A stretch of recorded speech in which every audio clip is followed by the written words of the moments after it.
Hello' students welcome back to my channel. তোমালোকৰ class 10ৰ matric পৰীক্ষা আহি পালেহি। যদি তোমালোকে এতিয়ালৈকেও পঢ়া ষ্টাৰ্ট কৰা নাই, নহ'লে পঢ়ি আছা মনত কৰিব পৰা নাই, ভালকৈ পঢ়ি থকা নাই, তেনেহ'লে আজি এইটো ভিডিঅ'ত মই তোমালোকক এনেকুৱা এটা ৰোড মেপ দিম 1 ছেপ্টেম্বৰৰ পৰা তোমালোকৰ ব'ৰ্ড এক্সামলৈকে কেনেকৈ পঢ়িব লাগিব।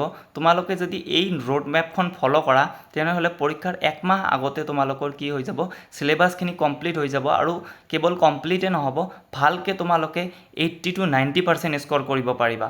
তেনেহ'লে তোমালোকে ভিডিঅ'টো লাষ্টলৈকে থাকিবা আৰু ভালকৈ চোৱা কেনেকৈ পঢ়িব লাগিব তোমাৰ 1 ছেপ্টেম্বৰৰ পৰা।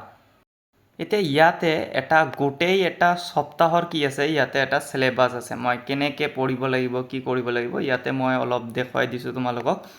তো প্ৰথম সপ্তাহ যিটো থাকিব, প্ৰথম সপ্তাহত আমি কি কৰিম, প্ৰথম সপ্তাহত আমি এটা কঠিন পাঠ, এটা সহজ পাঠ আৰু এটা গণিতৰ পাঠ, ঠিক আছে।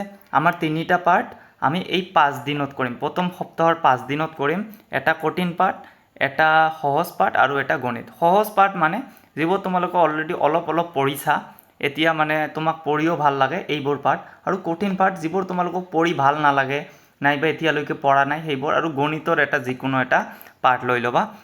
এই তিনিটা পাঠ কি কৰিব লাগিব, প্ৰথম সপ্তাহৰ 5 দিনত তোমালোকৰ পঢ়িব লাগিব। পঢ়ি কিনে একদম ভালকৈ পঢ়িব লাগিব। তাৰপিছত বাকী 2 দিন থাকে, 6 নম্বৰ দিন আৰু 7 নম্বৰ দিন আমি কি কৰিম, এই যে তিনিটা চেপ্টাৰ যে আমি পঢ়িলোঁ ওপৰৰ 5 দিনত যে আমি তিনিটা চেপ্টাৰ পঢ়িছোঁ, ইয়াতে এই তিনিটা চেপ্টাৰ আমি কি কৰিম, এই বাকী যে 2 দিন থাকিব আমাৰ, এই বাকী 2 দিনত আমি প্ৰেক্টিছ কৰিম। প্ৰেক্টিছ মানে এনেকুৱা নহয় যে ৰিডিং পঢ়ি আছোঁ নাইবা মুখস্থ কৰি আছোঁ, আকৌ নহয়। এইবোৰ কি কৰিব লাগিব, লগতে লিখিবও লাগিব।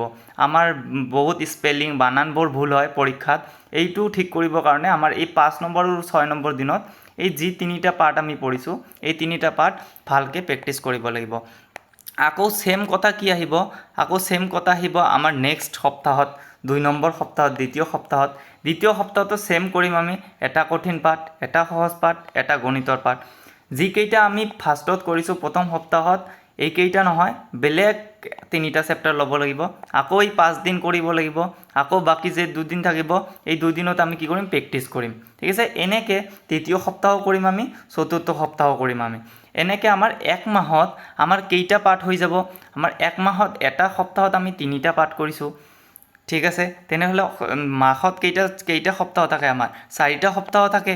তেনেহ'লে আমাৰ কিমানটা, 12টা পাঠ আমাৰ কি হৈ যাব, এক মাহত 12টা পাঠকৈ হৈ যাব। 12টা পাঠ এনে নহ'ব, 12টা পাঠ প্ৰেক্টিছৰ লগত হ'ব। এই 12টা পাঠ এতিয়া এক্সামৰ আগত তোমালোকে ৰিভিজন কৰিলে হৈ যাব, ঠিক আছে। এনেকৈ তোমাৰ পঢ়িব লাগিব। এতিয়া আমি আহিম যে পাঠবোৰ যে পঢ়োঁ, পাঠবোৰ কেনেকৈ পঢ়িব লাগিব। পাৰ্টবোৰ কেনেকৈ পঢ়িব লাগিব, ফাৰ্ষ্টত আহিছোঁ আমাৰ ফাৰ্ষ্ট পইণ্ট, যিটো ফাৰ্ষ্ট পাৰ্টটোৰ কিমান গুৰুত্ব। পাৰ্টটোৰ গুৰুত্ব কিমান মানে, আমাৰ পাৰ্টটোত এক্সামত যে মাৰ্কছ আহিব, এক্সামত মাৰ্ক আহিব, এইটো পাৰ্টৰ পৰা কিমান মাৰ্ক আহিব, যিটো পাৰ্ট তোমালোকে ল'বা এই পাৰ্টটোৰ পৰা কিমান মাৰ্ক আহিব। এতিয়া চোৱা, তোমালোকৰ যিটো পাৰ্টৰ পৰা 2 মাৰ্ক বা 3 মাৰ্ক আহিব, এইটো পাৰ্ট 4 ঘণ্টা 5 ঘণ্টাকৈ পঢ়িতো লাভ নাই, হয়নে নাই। এটা পাঠত যদি তোমালোকৰ 1 2 3 4 এনেকুৱা মাৰ্ক আহে, এইটো পাঠততো 2 দিন ৱেষ্ট কৰাটো সম্ভৱ নহয় ন। তেতিয়াহ'লে তোমালোকক দেখিব লাগিব যে কোনটো পাৰ্ট গুৰুত্বপূৰ্ণ বেছি, আগত এনেকৈ ডিভাইড কৰি ল'ব লাগিব। তাৰপিছত আহিছোঁ সম্পূৰ্ণ পাৰ্ট পঢ়া। পাৰ্টটো যিটো পাৰ্ট পঢ়া ষ্টাৰ্ট কৰিবা তোমালোকে, এই পাৰ্টটোৰ সম্পূৰ্ণ পঢ়িব লাগিব। সম্পূৰ্ণ পঢ়াৰ লগতে কি কৰিব লাগিব, পাঠৰ লগতে নোটছ বনোৱা। তোমালোকে পঢ়ি আছা, লগে লগে নোটছ বনাব লাগিব। এনেকুৱা নহয় যে তোমালোকে পঢ়ি চাই নোটছ বনাই আছা, নহয়। ভালকৈ নোটছ বনাব, শ্বৰ্ট পইণ্টত নোটছ বনাব লাগিব। যেতিয়া তোমালোকে ৰিভিজন কৰিবা তেতিয়া তোমালোকৰ এইটো হেল্প কৰিব।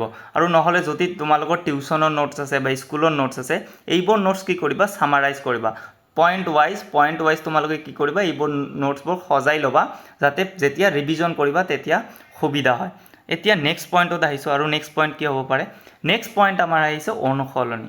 আমাৰ যি NCERT আছে, আমাৰ যিখন মেইন বুক আছে, মেইন বুকৰ যিমানবোৰ অনুসলনি আছে, আমাৰ এক্সাৰচাইজ আছে, যেনেকুৱা তোমালোকে বিজ্ঞানটো ধৰি লোৱা, বিজ্ঞানৰ এক্সাৰচাইজৰ পৰা বহুত কুৱেশ্যন আহে। তো বিজ্ঞানৰ তোমালোকে অনুসলনি, বিজ্ঞান নহয় যিমানবোৰ কি আছে ছাবজেক্ট আছে, সকলোবোৰ ছাবজেক্টৰ অনুসলনি পঢ়িব লাগিব। আৰু লগতে যেতিয়া মেথছত আহিম, আমি মেথছত মানে গণিতত আহিম, কি কৰিব লাগিব, উদাহৰণ পঢ়িব লাগিব আমাৰ, লগতে অনুসলনি পঢ়িব লাগিব।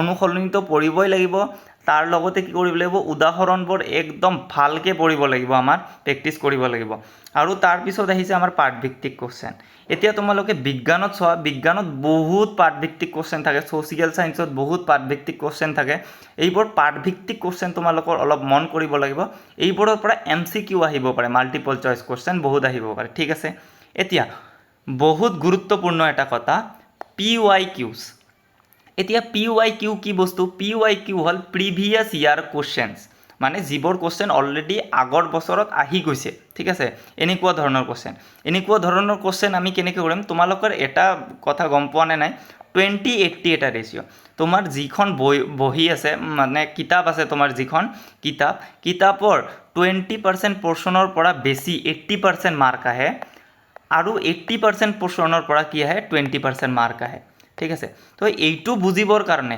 এইখিনি ধৰা পেলাবৰ কাৰণে তোমালোকৰ কি কৰিব লাগিব প্ৰিভিয়াছ ইয়াৰ কোৱেশ্চন সলভ কৰিব লাগিব আৰু লগতে স্যাম্পল পেপাৰছ মানে এই বছৰৰ কাৰণে কি আহিব পাৰে কেনেকুৱা ধৰণৰ কোৱেশ্চন হ'ব পাৰে এইবোৰ সলভ কৰিব লাগিব আৰু PYQs লগতে মানে প্ৰিভিয়াছ ইয়াৰ কোৱেশ্চন আগতে আহি যোৱা কোৱেশ্চনবোৰ সলভ কৰিব লাগিব এইবোৰৰ লগতে এই স্যাম্পল পেপাৰ মানে এই বছৰৰ আহিবলগীয়া ইম্পৰ্টেন্ট কোৱেশ্চন আৰু প্ৰিভিয়াছ ইয়াৰৰ যিবোৰ MCQs আছে মাল্টিপল চইচ কোৱেশ্চন এইবোৰত বহুত গুৰুত্বপূৰ্ণ দিব লাগিব এতিয়া এই যেটো MCQ আছে 45 নম্বৰৰ MCQ আহিব তোমালোকৰ এটো বহুত ইম্পৰ্টেন্ট এইটোৰ কাৰণে তোমাৰ কি কৰিব লাগিব পাঠ ভিত্তিক কোৱেশ্চন আৰু অনুসলনি পাঠটোৰ পুৰা নলেজ লাগিব এই কাৰণে পাৰ্ট এনেই সিধা মুখস্থ কৰি লাভ নাই তোমালোকৰ পাৰ্টৰ কনসেপ্ট লগ লাগিব তেতিয়া হলে তোমালোকে MCQ বৰ ভালকে কৰিব পাবা তেনেহলে তোমালোকে যদি এইটো ফলো কৰা যেটো মই কৈ দিলো এতিয়া এই এক মাহৰ জেনেকুৱা দিছো এনেকুৱা যদি আজি সেপ্টেম্বৰৰ পৰা অহা 1 সেপ্টেম্বৰৰ পৰা তোমালোকে যদি ষ্টাৰ্ট কৰা